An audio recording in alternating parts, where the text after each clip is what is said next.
con el pastor Mauricio Sánchez Escort. Esperamos que este mensaje sea de bendición para tu vida. Para conocer más, visita nuestro sitio en internet www.iglesiavea.com.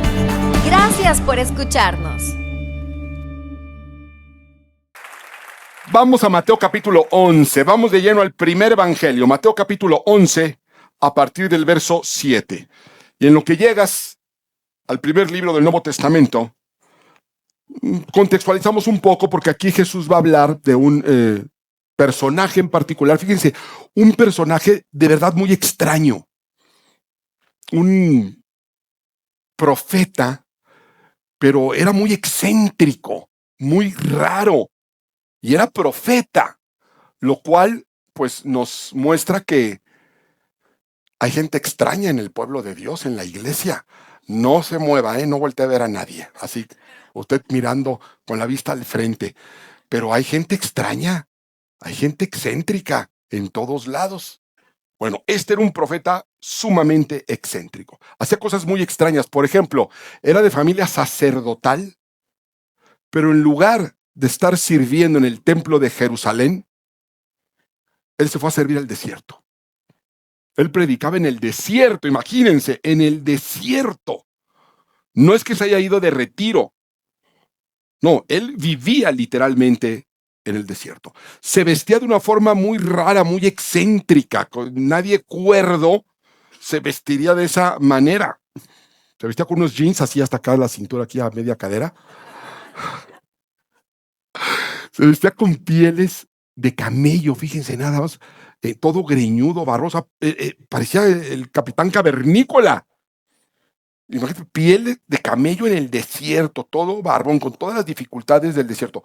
Comía únicamente langostas y miel silvestre. Pero no cree usted que langosta sea la termidor, ¿eh? No, la langosta es un insecto. O sea, comía insectos con miel. Esa era la base de su alimentación. Era un hombre que hablaba sin filtro.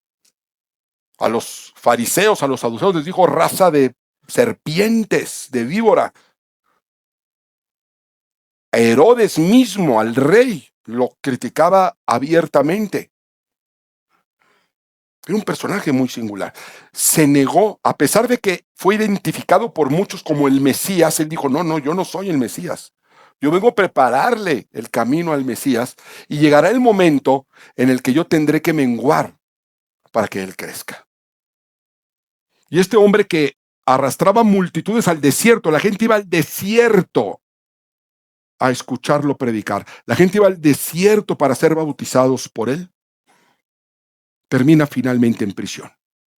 Termina en prisión, estoy hablando evidentemente de Juan el Bautista. Termina en prisión este hombre con la unción del profeta Elías, dice la Escritura, un profeta que oraba y llovía fuego del cielo. La Biblia no nos da todos los detalles, pero debe haber hecho milagros y prodigios tremendos, porque nos dice que los poderosos, el mismo Herodes le tenía temor, era un hombre con el claro respaldo de Dios, pero este hombre termina en prisión, y termina en prisión además con una sentencia de muerte sobre su cabeza, y él sabe que ya no va a salir vivo de ahí. Y entonces Juan el Bautista, en esa circunstancia tan complicada y tan difícil, lo empiezan a asaltar las dudas. Y entonces hace algo. Envía a 2 de sus discípulos a preguntarle a Jesús si él era realmente el Mesías. Lo cual nos muestra que Juan el Bautista empezó a dudar de la misión mesiánica de Jesús mismo. Y esto es muy raro porque Juan el Bautista, él mismo fue quien lo señaló y dijo, él es el Cordero de Dios que quita el pecado del mundo. Juan el Bautista fue quien lo bautizó, él estuvo ahí cuando se abrieron los cielos y se escuchó la voz del Padre. Él vio al Espíritu Santo descender en forma de paloma y posarse sobre Jesús. Pero ahora que su circunstancia había cambiado, empieza la duda a ser presa en su corazón. Y es que eso es esa es una de las consecuencias de las aflicciones en la vida de un creyente. Empezamos a dudar. Si le pasó a Juan el Bautista, imagínense a nosotros. Así que no sea tan duro con usted mismo cuando las circunstancias adversas de repente lo hacen dudar. Le pasó a Juan el Bautista. Y manda a estos discípulos y le preguntan, venimos de parte de tu primo. Pregunta si tú realmente eres el Mesías o hay que esperar a otro, porque pues como que él se esperaba otra cosa. Y Jesús le responde y dice, díganle lo que están viendo, díganle lo que está sucediendo. Los ciegos vuelven a ver, los paralíticos vuelven a caminar, los sordos vuelven a escuchar, los muertos resucitan y el evangelio es predicado. Y mientras ellos se van, ellos le habían hecho esta pregunta a Jesús y Jesús mismo estaba predicando a una multitud. Entonces esa multitud seguramente escuchó y seguramente empezó a haber murmuración.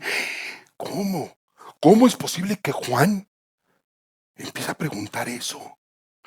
Mira nada más a Juan, ¿quién se lo hubiera imaginado? Tan firme que se veía en la fe. Y Jesús hace algo muy interesante, interrumpe su enseñanza y va a hablar acerca de Juan el Bautista. Vamos ahora sí a Mateo capítulo 11, a partir del verso 7. Si no llegaste en todo este tiempo, ya no llegaste a Mateo 7, ¿sí? Dice, mientras los discípulos de Juan se iban, Jesús comenzó a hablar a la multitud acerca de Juan. ¿Qué salieron a ver al desierto? ¿Una caña sacudida por el viento? Si no, ¿qué salieron a ver?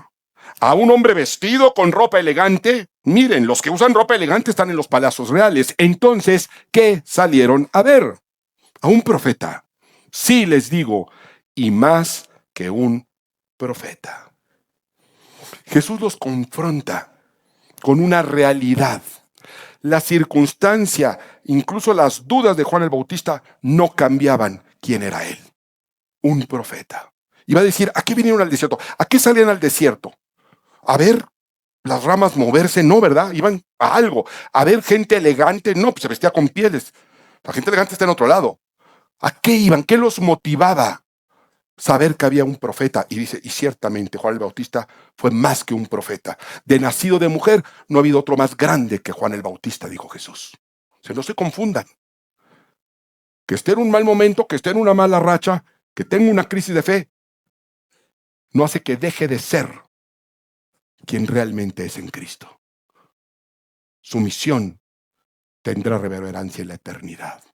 Y los confronta con su motivación. Y esa pregunta nosotros deberíamos de trasladarla en la actualidad. ¿A qué viniste hoy? Porque hoy te levantaste en domingo, el único día que muchos tienen de descanso. Te levantaste y llegaste aquí. ¿A qué viniste? No creo que hayas venido a un concierto de música, porque para eso hay auditorios. Tampoco viniste a una charla motivacional. Tú viniste porque intuyes que aquí se da una palabra de parte de Dios y que la palabra de Dios tiene la capacidad de transformar tu vida. Si viniste a eso, estás en el lugar correcto con la motivación correcta. Y eso es una buena noticia. Eso es una buena noticia. Y esto es una muy buena noticia porque Dios, a lo largo de todo este mes, estamos empezando el año y Dios nos ha venido hablando de lo mismo, crecimiento, porque Dios quiere que crezcas. Es la voluntad del Padre. Pero hay cosas que tenemos que entender y hay cosas que hemos afirmado y hay cosas que hemos aprendido. La primera de ellas y la más elemental es que el crecimiento espiritual debe de ser intencional. Tú debes determinarte a crecer. El crecimiento depende de la alimentación. Debes de alimentarte con intención. Debes de llegar aquí, a ver, voy a recibir alimento espiritual y quiero que haga sustancia en mi espíritu. Me voy a alimentar de él, lo voy a digerir, lo voy a masticar para extraerle todos los nutrientes. Porque si no, te vas a estancar. Hablamos también de un cambio de voz. Tenemos que cambiar nuestra manera de hablar, porque nuestra manera de hablar exhibe nuestra forma de pensar. Entonces, hablamos también de este cambio de voz que debe de ser intencional. Y si nosotros no nos intencionamos esos cambios, te vas a estancar. Y es la razón por la cual muchos viven estancados. Viven viviendo más por lo que Dios hizo en su vida que por lo que Dios hace el día de hoy. Todos recordamos quizá cuando llegamos a Dios o cuando vivimos algún milagro. Normalmente llegamos a Dios en circunstancias muy complicadas, cuando todas las puertas se nos han cerrado. ¿Y qué hace Dios? Abre la puerta de par en par, nos toma, nos cobija, sentimos su presencia, se manifiesta y nos enamoramos de Dios. Y nos enamoramos de Dios. Pero por alguna razón van pasando el tiempo, van pasando los años y como que si Dios dejara de manifestarse con la misma intensidad. El tiempo más intenso espiritual de muchos creyentes fue cuando llegaron a Cristo. Dices, qué raro, porque si vamos creciendo y vamos avanzando en una relación con Cristo, esa relación debería hacerse cada vez más intensa. Pero para algunos no funciona así. Y se la viven hablando del milagro que Dios les hizo allá en 1980. Cuando se encontraron con Cristo, cuando sintieron a Dios, cuando Dios les habló, cuando les hizo un llamado, cuando les dio una visión, un sueño, y viven en el pasado, en lo que Dios hizo, y gloria por lo que Dios hizo. Pero te tengo una noticia, Dios quiere seguir haciendo. Dios quiere seguir haciendo. En el Padre Nuestro oramos y danos, Dios, nuestro pan de cada día. Nuestro pan de cada día. Y estamos hablando de pan espiritual. Un pan fresco de cada día. Hay quien está comiendo el pan de la semana antepasada, del año pasado, y está duro. Ya está enmohecido. Fue maravilloso en su momento, recién salidito del horno. Pero ahora ya no. Necesitamos el pan de cada día. Fíjate lo que va a decir Pedro en 1 Pedro capítulo 2. 1 Pedro capítulo 2 a partir del verso 2. Es una instrucción a una iglesia inmadura. Deseen con ansias la leche pura de la palabra como niños recién nacidos. Así, por medio de ella, de la palabra, ¿qué va a pasar? Crecerán en su salvación, ahora que han probado lo bueno que es el Señor. ¿Quién ha probado lo bueno que es el Señor? Amén. Probamos la leche, probamos la palabra y vimos lo bueno que es el Señor. ¿Y qué empezamos a hacer? A crecer. O al menos eso es lo que se debería de esperar.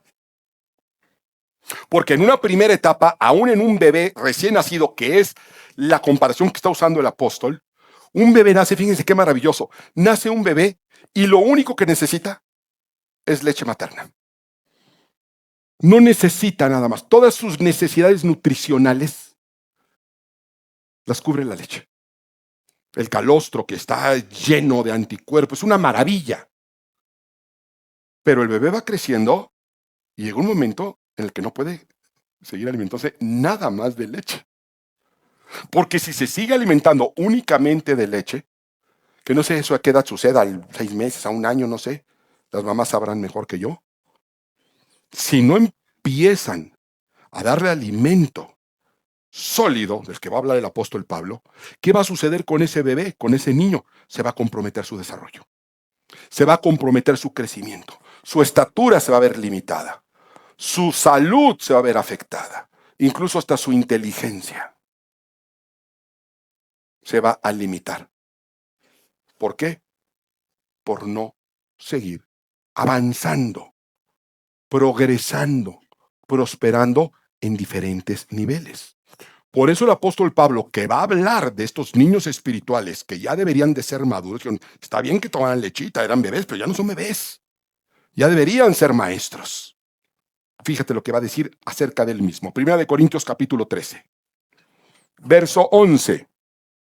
Cuando yo era niño, hablaba como niño, pensaba como niño, juzgaba como niño, mas cuando ya fui hombre, dejé lo que era de niño.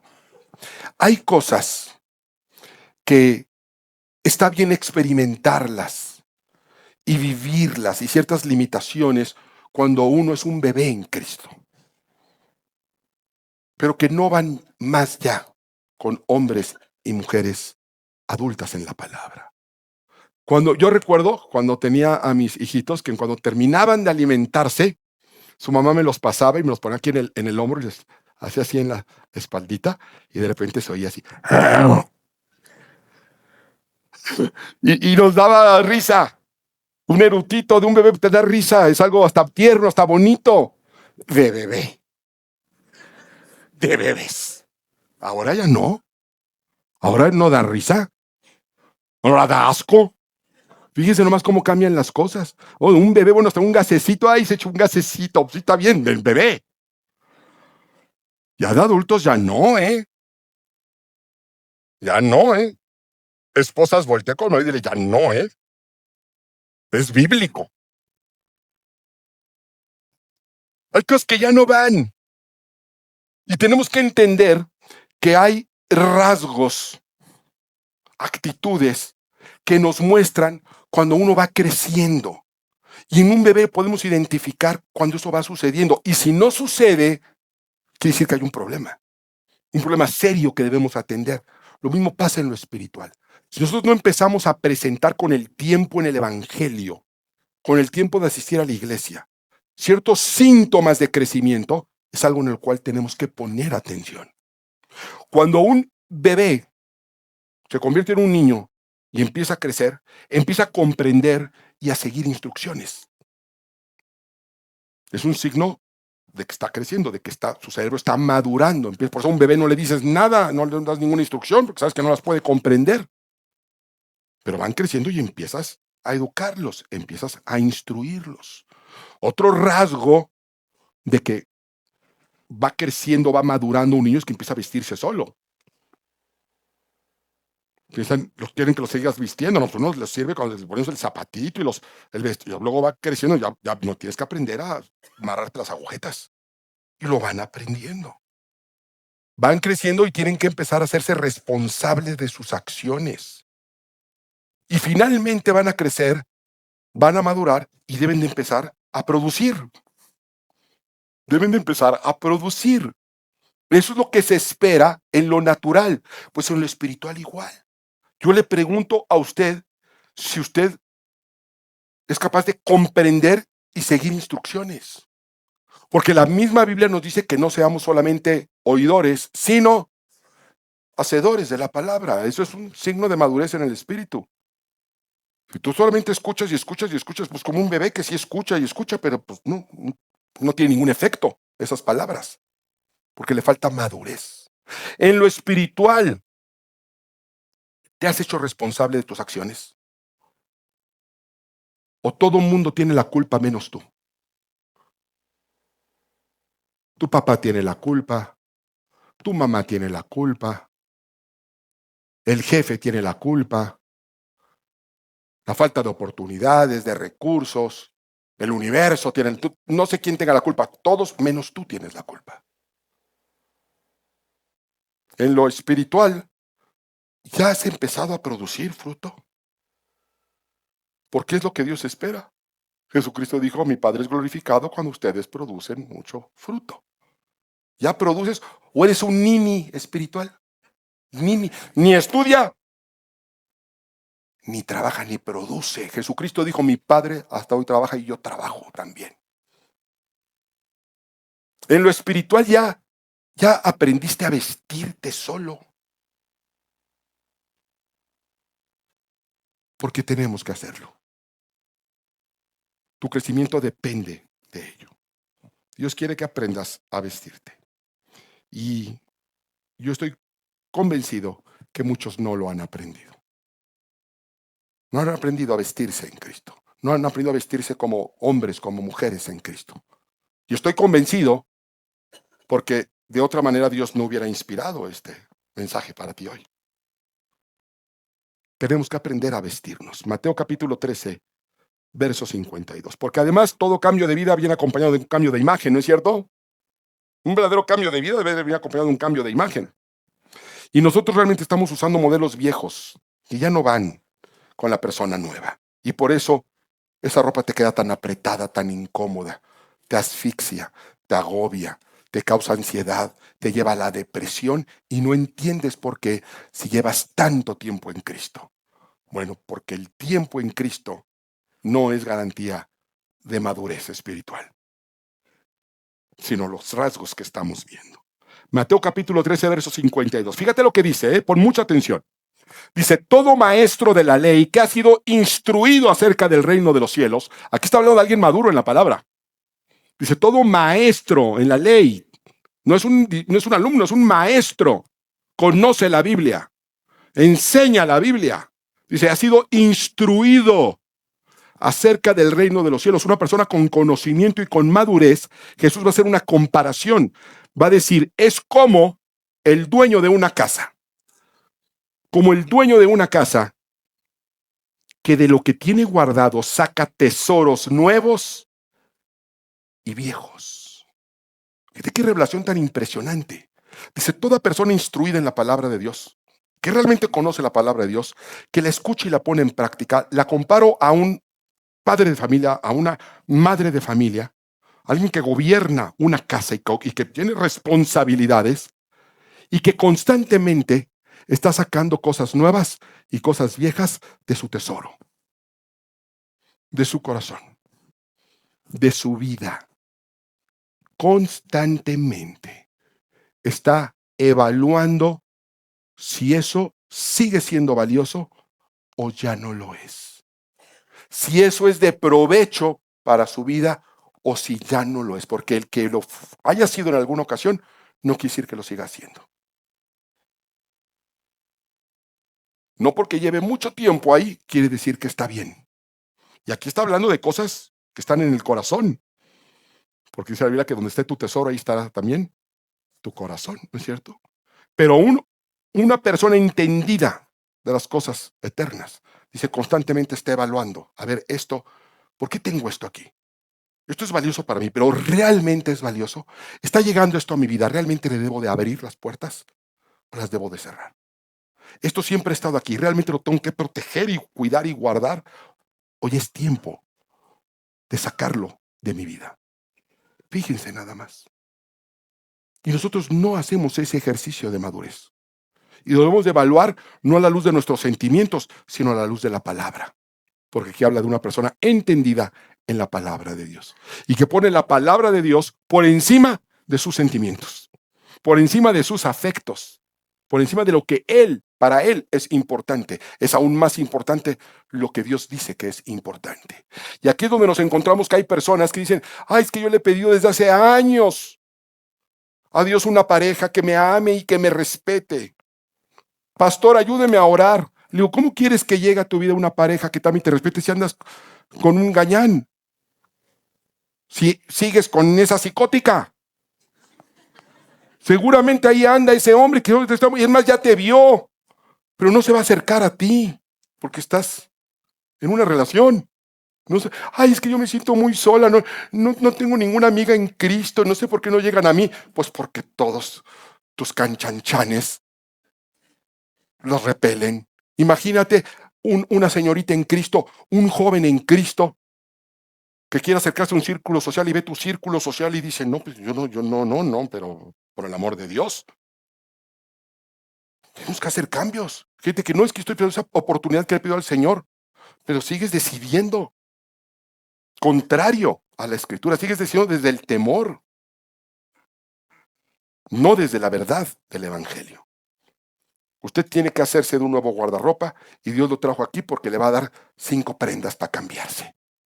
Y usted si se las pone, va a salir de aquí cambiado. Fíjese lo que le digo, usted va a salir de aquí cambiado, pero si se la pone, porque Dios no se la va a poner. Usted está grandecito. O sea, tiene que vestir solito. ¿Está listo para recibir estas 5 prendas? Colosenses capítulo 3. Colosenses capítulo 3 a partir del verso 12. Cuando lo tengas decimos, amén. Y dice, vestíos pues, ¿se dan cuenta? Vístanse. Entonces, vístanse, es lo que está diciendo en lenguaje actual. Entonces, vístanse. No te voy a vestir, dice el Señor, tú te tienes que vestir. Vístanse como escogidos de Dios, santos y amados.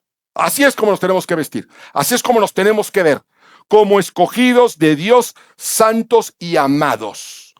¿Cómo se viste un escogido de Dios? Santo y amado es por Dios. ¿Cómo se viste? Fíjate lo que dice. Vístanse de tal forma que la gente los identifique. ¿Ustedes han visto a un punk? Lo ves y dices, ahí viene un punk. No tienes que decirte, ni presentarse como punk. Lo ves, pues trae acá el tomahawk rojo, dices, ese es punk. ¿O ha visto un rockero? Igual. ¿Ha visto un rapero con las gorras así de lado? Se visten como raperos, se visten como rockeros, se identifican. Aquí dice que los tenemos que vestir como escogidos de Dios, santos y amados. Y usted estará pensando que será de traje y de corbata o así con camiseta, no sé cómo usted esté pensando.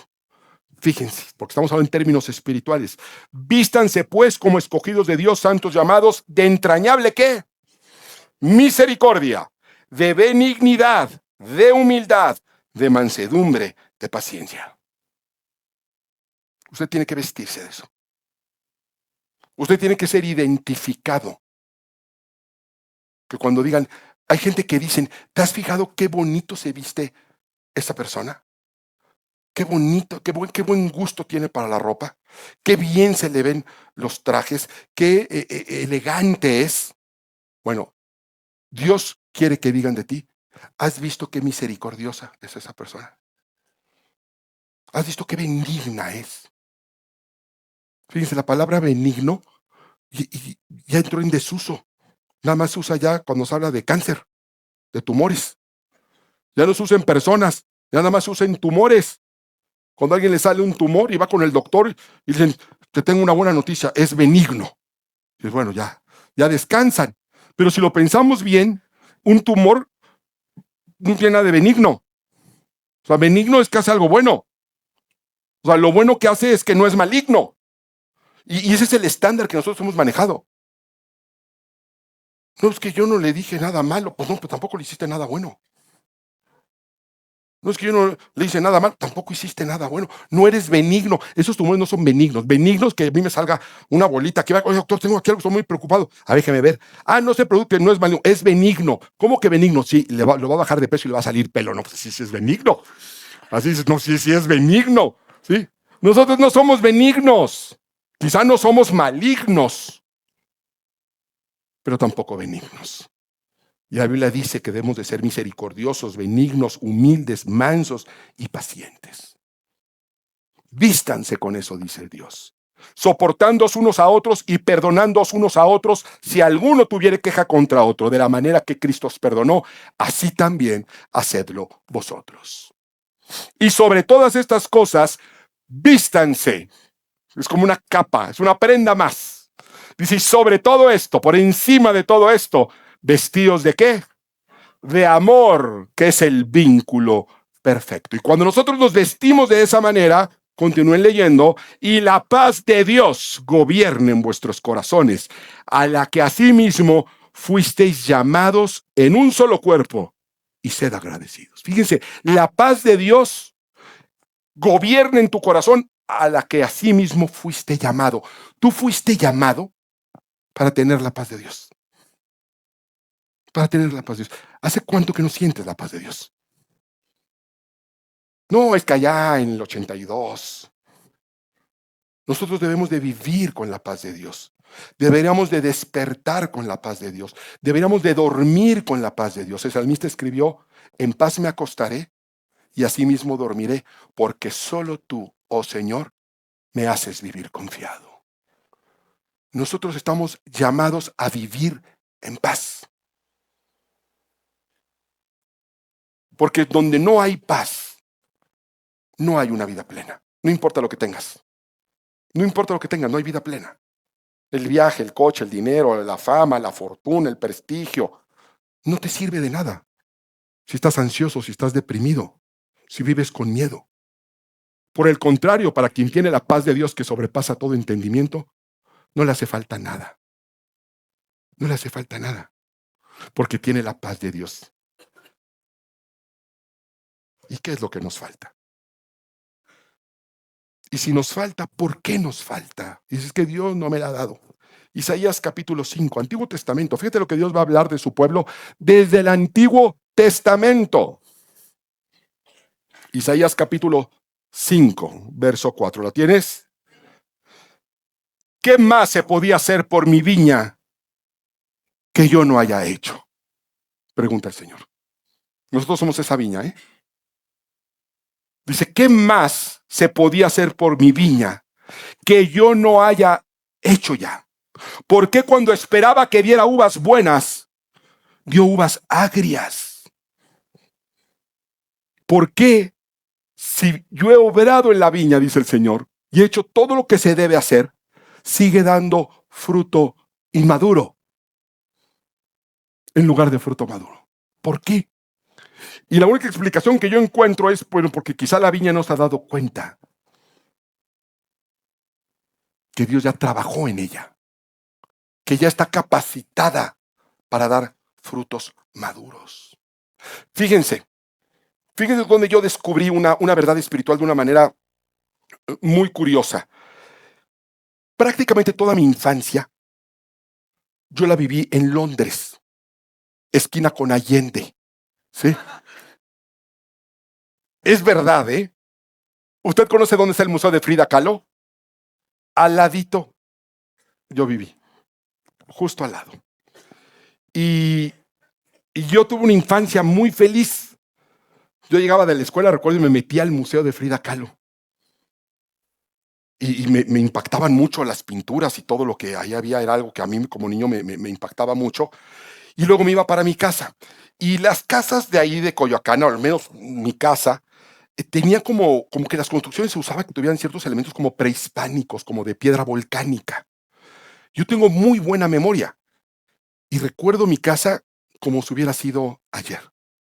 Entonces era un portón de metal que se abría y había pues, un andador, y a la mano derecha había un jardín. Y el jardín tiene una particularidad que a mí me fascinaba. Al fondo del jardín, en la esquina, había como una alberca de piedra volcánica que tenía una llave de agua, además con un pomo muy raro, ¿sí? Con una ornamentación extraña. Y yo era feliz en el jardín y me metía a jugar, a relajarme, pues en esta alberca de piedra volcánica. Y cuando recuerdo que quería hacerle maldad a mis hermanos y que no usaran el agua, tenía, les digo, un pomo muy extraño, redondo, muy pesado de metal, pero se podía desatornillar. Entonces yo los atornillaba y se los escondía. Pero lo hacía con mucho cuidado, sobre todo cuando estaba dentro del agua, porque era muy pesado, muy, muy pesado. Y siempre tuve temor de que se me fuera a caer y me fuera a caer en los dedos, y dije, me los fractura. Entonces lo hacía con mucho cuidado. Bueno, nos mudamos de ahí, nunca más volví. Y no hace muchos años, ya casado con hijos, pasé por ahí. Y me entró la nostalgia del pasado. Y dije, voy a ver si me dejan entrar a ver mi casa. Así que me estacioné, me bajé, toqué, salió un joven y le pedí si me dejaba entrar. Le expliqué. Oye, yo vivía aquí en esta casa cuando era niño, ¿tendrías algún inconveniente? Y muy amable me dejó pasar. Pero la puerta ya no era un portón, era una puertita así. Yo dije, ay, la cambiaron. Entro y volteo el jardín. El jardín era una jardinera. No era un jardín. Era una jardinera. Y la alberca de piedra volcánica era una tinajita de este tamaño, bueno, nomás parado. Podía caber ahora. Yo dije, ¿pero cómo? Dije, o sea, modificaron. No, así es la casa. Y sí, era la misma, las dimensiones habían cambiado. Yo pensé que la casa se había, eso como chiquitolina. Y luego el pomo de la llave pesado, todavía estaba, de metal, imagínense. Lo desatornillo, bueno, hasta la mano se me fue para arriba. No pesaba nada. Entonces ahí me di cuenta que no es que la casa se hubiera hecho chiquita, sino que yo había crecido. Y seguía viendo mis recuerdos y seguía viendo mi memoria con mis ojos chiquitos, con mis ojos de niño, con mentalidad de niño que nunca fue capaz de intuir que la casa no era tan grande como yo la vi de niño, que el pomo no era tan pesado como yo lo sentía de niño. Fíjense, ahora ya hay una práctica que afortunadamente está prohibida, que es usar animales en los circos. Pero durante toda mi vida, un circo iba ahí al pueblo y era fascinante ir a ver a los animales. Pero siempre me llamó la atención, porque yo siempre he sido muy curioso, chismosos dicen otros, pero me encantaba ir a ver a los animales cuando no había función. y siempre los tenían en el terreno de atrás. Pero me daba temor porque tenían a los animales amarrados, pero en condiciones donde fácilmente se podían escapar. Pero por alguna extraña razón no sucedía. Y el que más me llamaba la atención era el elefante, porque tenían el elefante, y lo recuerdo perfectamente bien, agarrado con una cadena a una barda de malla ciclónica, que el elefante fácilmente eso se lo lleva de corbata, pero no, ahí se quedaba. Yo decía, bueno, mira, qué elefante tan educado. Con el tiempo aprendí, no sé si lo leí, lo escuché, pero lo investigué, y es verdad que esos elefantes de circo los compran a una edad muy temprana, cuando son chiquititos, y los castigan si tratan de escaparse, y los amarran con una cadena a un poste. Y el elefantito trata con todas sus fuerzas de zafarse, pero no puede, porque no tiene la fuerza suficiente. Y pasa el tiempo, y este elefante va creciendo y creciendo y creciendo y creciendo en tamaño y adquiriendo una fortaleza formidable, pero se queda con la idea de que su fuerza no es suficiente para zafarse. Y por eso se quedan encadenados a obstáculos ridículos. Yo creo que muchos tenemos todavía mente de ese tipo de elefante. El elefante es el único mamífero terrestre que no puede brincar, que no puede levantar las 4 patas al mismo tiempo. Y durante mucho tiempo se creía que eran incapaces de caminar en reversa, que no podían hacerlo. ¿Por qué? Porque en su estado salvaje no lo hacen. Solamente los elefantes de circo caminan en reversa. Y aparte lo pueden hacer rápidamente. Dices, bueno, pero ¿por qué los de circo tienen esa capacidad, esa habilidad de ir en reversa? Y los salvajes no van en reversa. Porque no tienen necesidad. Porque conocen su tamaño. Saben lo fuerte que son. Y es muy difícil que un elefante se encuentre un obstáculo que lo haga dar marcha para atrás. Yo creo que Dios nos está hablando hoy. Nos hemos quedado con la mentalidad de un niño que fue lastimado, una niña que fue ignorada, un jovencito que fue buleado y no se ha dado cuenta de lo que Dios hizo en su vida. Y sigue viendo el mundo con esos ojos pequeños. Dios no solamente quiere darte herramientas para crecer. Esas herramientas que Dios te quiere dar no te van a servir si no te das cuenta y reconoces primero el crecimiento que Dios ya te ha dado y que no te has dado cuenta. Y Dios nos ha reunido hoy para abrirnos los ojos. Isaías 43:19 dice, voy a hacer algo nuevo, ya está sucediendo. No se dan cuenta. Dice, Señor, estoy haciendo cosas nuevas. Dice, de hecho no las voy a hacer, ya las estoy haciendo. Dice, ¿no lo ves? De verdad no te das cuenta lo que yo he hecho en tu vida en este tiempo que has caminado junto a mí. Tienes que cambiar tu mente. Tienes que darte cuenta que tú ya no eres esa persona insegura que llegó un día desesperada a los pies de Cristo. Tú ya no eres esa persona maltratada. Tú ya no eres esa persona tímida. Hay personas que dicen, ay no, pastor, es que yo soy muy tímido. Digo, pues que se le vaya quitando, porque la Escritura dice que Dios no nos dio un espíritu de timidez, de cobardía, sino de poder, de amor y de dominio propio. Usted es un hijo de Dios. Usted es una mujer crecida en el Evangelio. Hemos sido empoderados y establecidos y afirmados por el Todopoderoso que nos va perfeccionando cada día. Lo tiene que entender, se tiene que dar cuenta. En una ocasión yo estaba en Sanborns leyendo una revista y de repente percibí que alguien como que venía hacia mí. Y volteo y sí, venía hacia mí un hombre, pero venía vestido de policía. Era un policía. Y entonces, pues, así como que de reojo lo ves, y sí viene, ¿no? Y yo dije, ¿por qué viene un policía hacia mí? Hasta pensé que estará prohibido ya agarrar las revistas de Sambros, yo creo que me va a llamar la atención o algo, ¿no?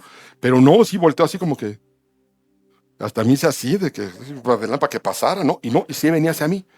Finalmente sí venía hacia mí y habló conmigo. Era una persona que me conocía. Pero a lo que yo voy es lo siguiente. A mí lo que me llamó la atención, lo que me movió el tapete, lo que hasta me preocupó un poco, pues era el uniforme. ¿Por qué? Porque ese uniforme denota autoridad. Y dije, ¿pero qué quiere él conmigo? ¿Sabe usted, se ha preguntado, cuando las huestes espirituales, cuando el diablo lo ve, cómo lo ve? Porque el elefante, todo mundo ve que es un elefante, menos él. Él se ve un elefantito. En su mente él es un elefantito. No tiene un espejo para darse cuenta de las proporciones tan admirables y de la fortaleza que tiene. Bueno, nuestro espejo es la Biblia. ¿Sabes qué dice la Biblia? ¿Sabes cómo te ve el diablo? Ve a Gálatas capítulo 3, verso 27. Fíjate, bueno, esta palabra no es para todos, es para un grupo de personas. Dice, porque todos los que habéis sido bautizados en Cristo, ¿quién ha sido bautizado en Cristo? Amén, gloria a Dios. Pon atención. Porque todos los que habéis sido bautizados en Cristo, de Cristo estáis revestidos. Cuando el demonio lo ve a usted, cuando las huestes de maldad lo ven a usted, lo ven revestido de Cristo. No ven a esa persona atribulada. No ven a ese jovencito confundido. No ven un elefantito atado a una estaca. Ven a un titán en Cristo. Y lo único que dicen los diablos es, ay, Dios mío. Bueno, Dios mío no, porque no. Ay, diablo mío, no sé a quién recurran. Pobrecitos, no tienen ni a quién orarle. Ay, diablo mío, nada más que no se dé cuenta. Nada más que no se dé cuenta de lo que ha crecido en Cristo. Porque el día que se dé cuenta, no va a haber obstáculo que lo pueda detener. El día que se dé cuenta, territorio donde ponga la planta de su pie será territorio ganado en Cristo, porque no hay forma de hacerlo retroceder. No hay manera de que ese matrimonio vaya para atrás. No hay forma de que esos hijos se pierdan en el mundo. No va a haber fortaleza que pueda. Y es por eso que Dios te dice, date cuenta, despierta, abre los ojos, vete en el espejo de la Escritura y sé consciente de esto. Si el demonio no pudo contigo cuando estabas lejos de Dios, si no pudieron acabar contigo cuando estabas completamente desamparado, desamparada, sin un ápice de fe, si no pudiste ser destruido, si no te caíste en las ruinas del vicio, si no te aventaste por un sexto piso cuando no tenías en quién recurrir, imagínate si van a poder contigo ahora que sabemos que somos hijos amados, apartados y protegidos por el Todopoderoso. No van a poder contigo, pero sigues detenido en tu estaca. Isaías capítulo 54, instrucción de parte de Dios para ti hoy. Ensancha el espacio de tu tienda, despliega las cortinas de tu morada, no te limites. Alarga tus cuerdas, refuerza tus estacas, porque a derecha y a izquierda te extenderás. Tu descendencia desalojará naciones y poblará ciudades desoladas. Aunque cambien de lugar las montañas y se tambaleen las colinas, no cambiará mi fiel amor por ti, ni vacilará mi pacto de paz, dice el Señor que de ti se compadece. Si alguien te ataca, no será de mi parte.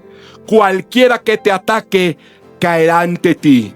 Pero nadie ha hecho el arma que pueda destruirte. Dejarás callado a todo el que te acuse. Esto es lo que yo doy a los que me sirven. La victoria, el Señor es quien lo afirma. Así que levántate, iglesia. Levántate y date cuenta que es realidad, que todo lo podemos en Cristo, que nos fortalece. Y empieza a tomar decisiones desde tu identidad como hijo de Dios. Y nunca vuelvas a dar marcha para atrás. No hay obstáculo que te pueda detener. Dice la Escritura, no ha nacido ni nacerá aquel que pueda forjar un arma que te pueda destruir. En Cristo somos indestructibles. Que Dios nos bendiga. Gracias por acompañarnos en esta predicación inspiradora del pastor Mauricio Sánchez Scott. Esperamos que esta palabra haya tocado tu vida y te acerque más a una relación auténtica con Dios. Te invitamos a seguir compartiendo este camino espiritual con nosotros. No olvides suscribirte a este canal, activar la campanita para recibir notificaciones de nuevos mensajes y compartir este contenido para bendecir a más personas. Recuerda, Dios tiene planes perfectos para tu vida. Que el Señor te bendiga grandemente y hasta la próxima.